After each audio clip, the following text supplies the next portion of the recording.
আচ্ছা, আগামীকাল তো বাড়িতে একটা বিয়ে, অনেক প্রস্তুতি বাকি আছে, সে খেয়াল আছে তোদের? বড় ভাই, এই বিয়ে বা এই জাতীয় প্রস্তুতি নিয়ে আমার একটাই কথা আছে। কি কথা? এই বাড়িতে প্রতিদিন নিয়ম করে ছোট বড় বিভিন্ন সাইজের ভুল সিদ্ধান্ত নেওয়া হচ্ছে। আমার মাথার কসম মেঘা, এই বিয়ে তুই কোনোদিনও করতে পারবি না, কিছুতেই না। আমার যা হবার হবে, তুই পালিয়ে যা, এক্ষুনি যা।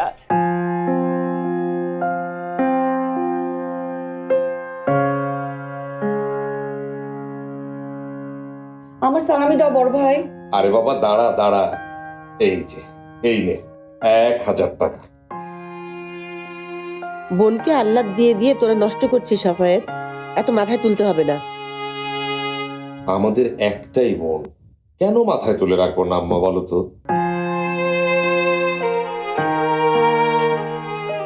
আমার সালামি। ঈদ মোবারক ফুপি। ঈদ মোবারক। বসো। আমি তোমায় অনেক মিস করছি, তুমি জানো। আমিও তোমাকে অনেক মিস করি। বাট তোমার উপর আমি অনেক রেগে আছি। তুমি আমাদের একটা মাত্র ফুপি, তো ওরকম দূরে দূরে কেন থাকো?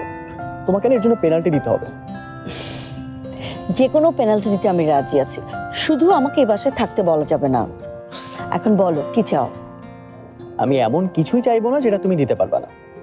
তাছাড়া আমি নিজেও আর এই বাড়িতে থাকছি না, আমার অন্য কিছু লাগবে। কি চাও সেটা বলো। নো নো, এইটা তো তোমাকে আমি এখন কিছুতেই বলবো না। এইটা তোমাকে আমি কিছুক্ষণ পরেই বলবো, কারণ এটাতে আমার মেজমার হেল্প লাগবে। মানে ঠিক বুঝতে পারলাম না। তোমাকে এত কিছু বুঝতে হবে না। তুমি যে প্রমিস করছো আমাকে পেনাল্টি দিতে রাজি হইছো, এইটা মনে রাখলেই চল। এখন তোমাকে তোমার সব ভাইরা ভেতরে ডাকতেছে, তুমি যাও। তাহলে আম্মা সবাইকে জানিয়ে দিয়েছে? সব কথা কি আজকে সেরে ফেলতে চায়? কি কথা? কিছু না।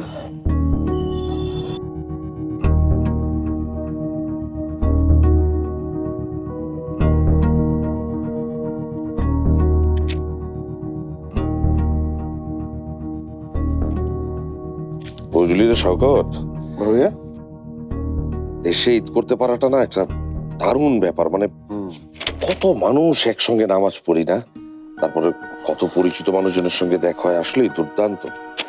বড় ভাইয়া, লন্ডন থেকে এসেই কিন্তু তুমি ভালো ভালো জিনিসগুলো পেয়ে গেছো। কেমন? এই যে ধরো শীতকাল গেল, তারপর হচ্ছে নির্বাচন, নতুন সরকার বসলো, এখন আবার ঈদ। ভালো বলেছিস কিন্তু। আমাকে ডেকেছো?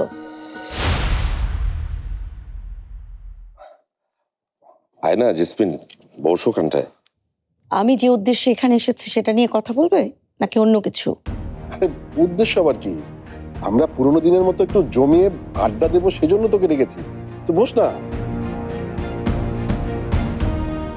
কেমন আছিস জেসমিন? আচ্ছা, ফারদিন জানো কিসে পড়ে মেজো ভাই? আজ ঈদের দিন, ঈদের দিনেও কি তুই আমার সঙ্গে কথা বলবি না? আচ্ছা, তোমরা কি এখানে মেডিসিনের জন্য বসেছো? আমি তো ভেবেছি কোনো দরকারি আলোচনা হবে। আসলে আমি আচ্ছা ঠিক আছে ঠিক আছে বড় ভাইয়া, আমরা না হয় প্রথমে জেসমিনের আসার উদ্দেশ্যটাই শুনি। তুই বল বল। আমি আমার বাবার সম্পত্তির ভাগ বুঝে নিতে এসেছি। অসম্ভব। আম্মা যতদিন বেঁচে আছেন ততদিন কোন রকম ভাগাভাগি করবো না আমরা। এই ব্যাপারে কিন্তু আমিও বড় ভাইয়ের সাথে একই মত জেসমিন। ঠিক আছে, তোমাদের যদি দরকার না হয় তোমরা ভাগাভাগি করবে না, কিন্তু আমি তো আমার প্রাপ্যটা নিতে এসেছি। আমি আমার নিজেরটা বিক্রি করে দিতে চাই, আর ঠিকঠাক দাম দিলে তোমরাও নিয়ে নিতে পারো। জেসমিন, এভাবে হয় না জেসমিন। এখন জমি বাড়ি এগুলো যদি ভাগাভাগি করি তাহলে আম্মা খুব কষ্ট পাবেন। কিন্তু এখন না হলে তো আমি কষ্ট পাবো। আমার টাকার দরকার। এখন আমি কি অন্যের কষ্ট দেখবো নাকি নিজের? সেটাই, অন্যের কষ্ট দেখতে পেলে তো তাহলে তুই নিজের মেয়েকে তো নিজের কাছেই রাখতি।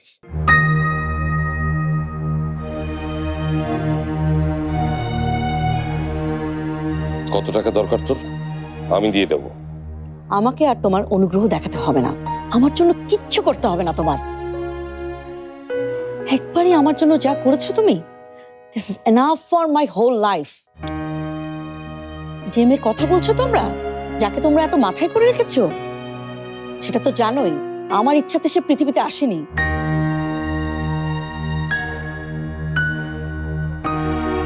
জেসমিন, জেসমিন প্লিজ, এই এক কথা এতবার বলার কোনো মানে নেই। রাশা পর্যন্ত জানে যে তুই ওকে জন্ম দিতে চাসনি। তুই একবার ভেবে দেখ যে ওর মনে কি অবস্থা, ও কি ভাবছে। সত্যিটা তিতা হলেও জেনে রাখা ভালো মেজো ভাই। আর ওর তো এখন লাইফ সেট হয়ে যাচ্ছে। তোমার বড় ভাই যেভাবে আমার লাইফটা সেট করতে চেয়েছিল, ঠিক তেমনি ভাবে রাশারও করছে। কোথায় যাচ্ছ বড় ভাইয়া? এই ড্রয়িং রুমটায় আমার এখন খুব দম বন্ধ লাগছে। আর তোদের এই আলোচনায় বোধহয় আমি বড্ড বেমানান যে শকত, বড্ড বেমানান।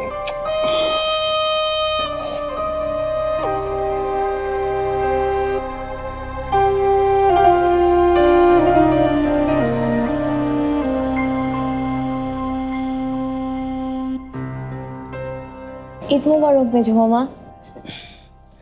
ঈদ মুবারক। কিরে মামা, সকালবেলা নামাজে যাওয়ার সময় তোকে দেখিনি কেন?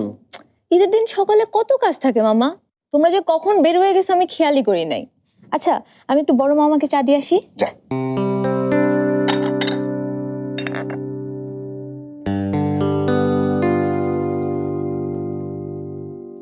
তো কি রে জেসমিন, হ্যাঁ কোথায় ভাবলাম আজকে ঈদের একটা দিন, আমরা সব ভাই বোন মিলে সুন্দর একটা সময় কাটাবো, সবাই মিলে অনেক আনন্দ ফুর্তি করবো, তার মধ্যে তুই এসে। তোমরা তোমাদের যা খুশি করো, আমার টাকার দরকার।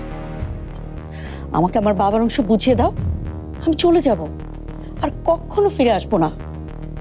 এরপর তোমরা জীবনভর তোমাদের খুশি মতো থাকো।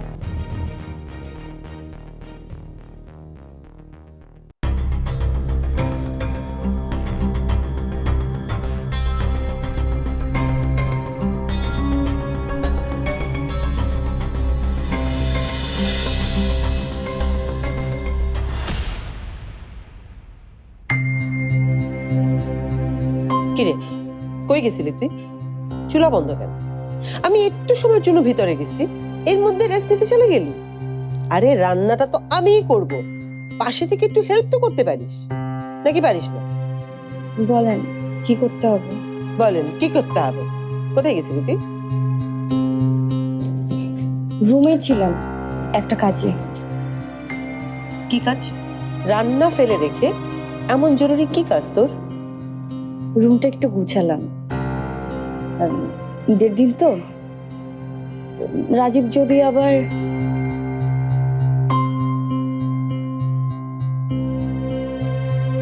সমস্যা কি? কি হয়েছে তোর? আর কথা আটকাচ্ছে কেন? তারপর তোর চোখ মুখ দেখতে এমন লাগছে কেন? কি হবে আমার? আমি তো ঠিকই আছি চাচি।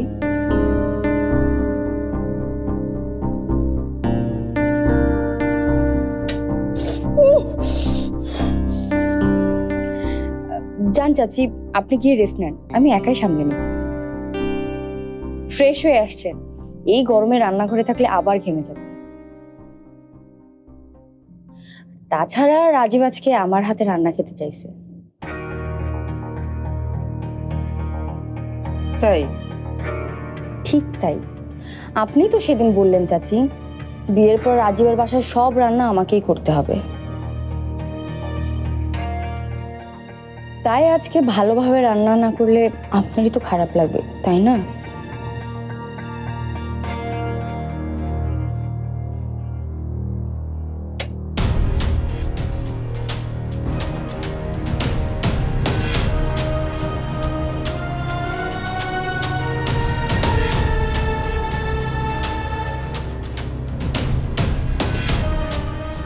যে মেয়ের কথা বলছো তোমরা, যাকে তোমরা এত মাথায় করে রেখেছো, সেটা তো জানোই আমার ইচ্ছাতে সে পৃথিবীতে আসেনি।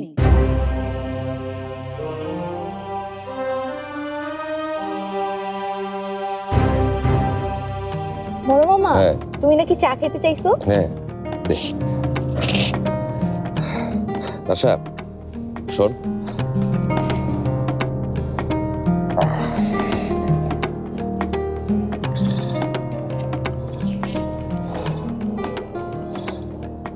নে এটা ধর। আমাকে দিতে হবে না মামা, তুমি বরং এটা ছোটদের দাও। কেন, বিয়ে করছিস দেখে কি বড় হয়ে গেছিস নাকি?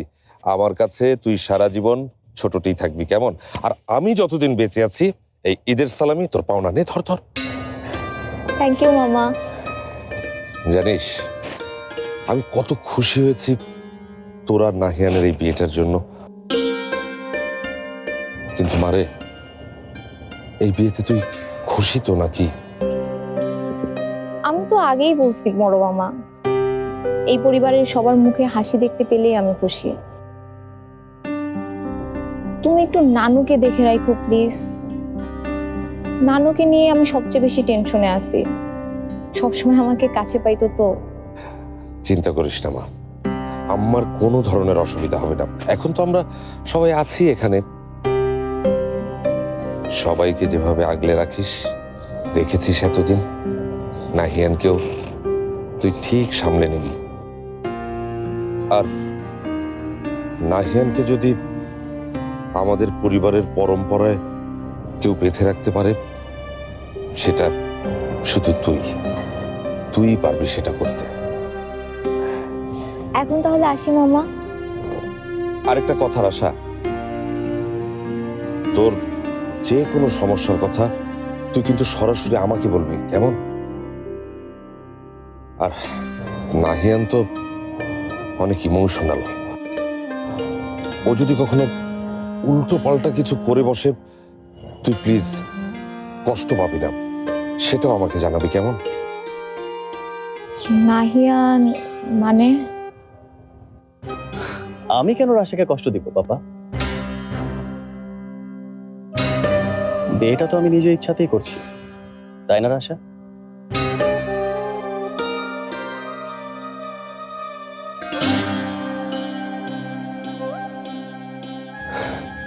এমন যদি হতো যে কেউ আমাকে ব্ল্যাকমেইল করে বিয়েতে রাজি করিয়েছে, তাহলে একটা আলাদা কথা ছিল, তাই না পাপা? নো ওয়ারিস, রাশা আর আমি হ্যাপি থাকবো, তাই তো রাশা?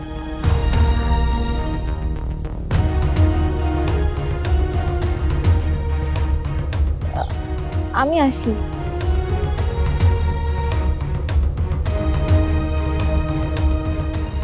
কি ব্যাপার, কি চাচ্ছটা কি তুমি?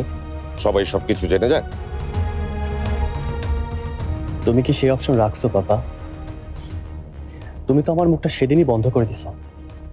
এক মিনিট নাহিয়ান, আমার কথা এখনো শেষ হয়নি। তোমাকে আমি ইউকে টিকিট করে দিতে পারি, কিন্তু একটা শর্তে। শর্ত? কি শর্ত? তোমার সঙ্গে রাশাকে তুমি ইউকেতে নিয়ে যাবে, ওকে বিয়ে করে। হোয়াট? Oh God! বাবা, আমি আশাকে নিজের পার্টনার জায়গায় ভাবতে পারতেছি না। কেন? রাশার চাইতে তোমার জন্য আর ভালো পার্টনার কেউ হতে পারে না। হ্যাঁ, ব্রিলিয়েন্ট স্টুডেন্ট, নম্র ভদ্র, সুন্দর ব্যবহার আর অনেক দায়িত্বশীল। সরি বাবা, আমি রাশাকে নিজের পার্টনারের জায়গায় ভাবতে পারবো না। তাহলে আমিও তোমাকে একা একা ইউকের জন্য ছাড়তে পারবো না।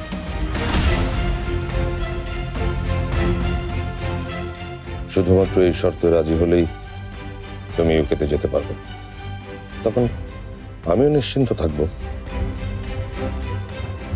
আর ওখানে গিয়ে তুমি তোমার নিজের ইচ্ছে মতো স্বাধীনভাবে নিজের ক্যারিয়ার করতে পারবে, কেউ তোমাকে কিছু বলবে না। শুধু রাশা তোমার ওয়াইফ হয়ে থাকবে।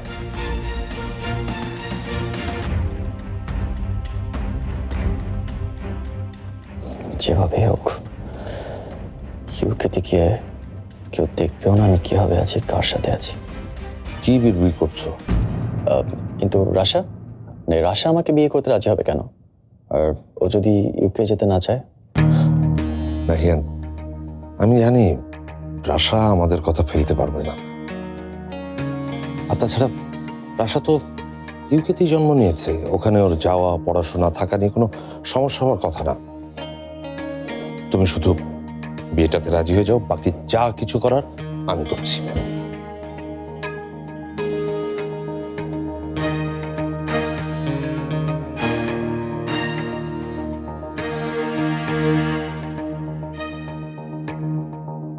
তুমি তো রাশার সঙ্গে কথা বলে নিতে পারো।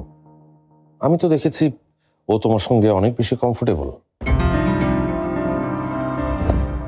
ট্রাস্ট মি সান, তোমরা দুজন একদম পারফেক্ট ম্যাচ।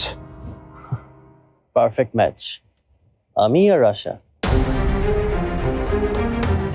পাপা, আমরা যদি পারফেক্ট ম্যাচই হইতাম তাহলে আমাদের ইমোশনাল ব্ল্যাকমেল করে বিয়ের জন্য তোমায় রাজি করাইতে হতো না।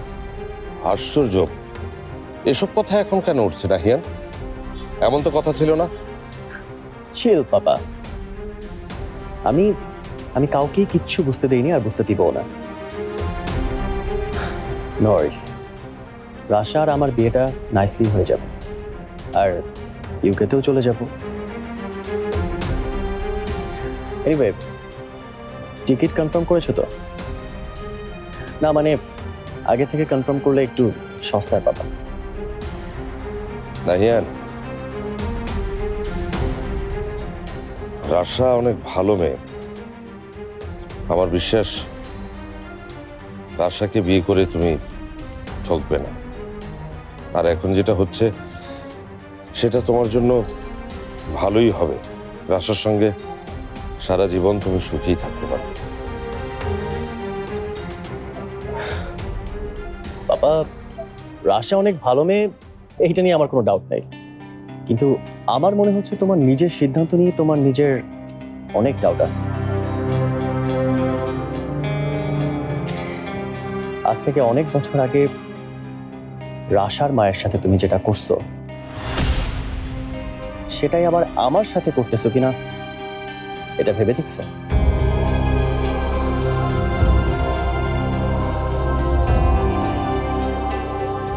আমার বা রাশার ভবিষ্যৎ যদি রাশার মায়ের মতোই হয় তখন তুমি কি করবে বাবা?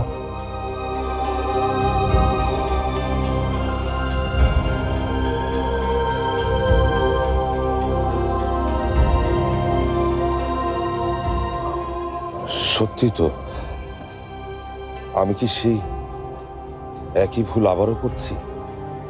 কিন্তু রাশা যে বলল খুশি, আর নাহিয়ান ও তো নিজেই জানে না ও কিসে খুশি আর কিসে খুশি না।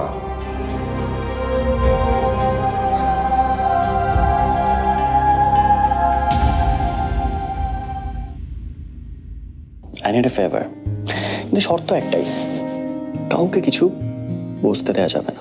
আমি ততদিনই তোমাদের সবার কাছে ভালো হয়েছিলাম যতদিন আমি অন্ধের মতো তোমাদের সব কথা বিশ্বাস করতাম। যে আমি আমার জীবনে একটা ব্যক্তিগত সিদ্ধান্ত নিতে চাইলাম অমনি আমি তোমাদের সবার শত্রু হয়ে গেলাম। অ্যাকচুয়ালি আমি অনেক বড় একটা ঘটনা ঘটাই ফেলছি। এখন পিছনে সরে আসার আর কোনো ভয় নাই। আমি তো আসলে মেঘের হাতে রান্না খেতে এসেছি। মেঘে এত করে আসতে বললো যে না করতে পারিনি।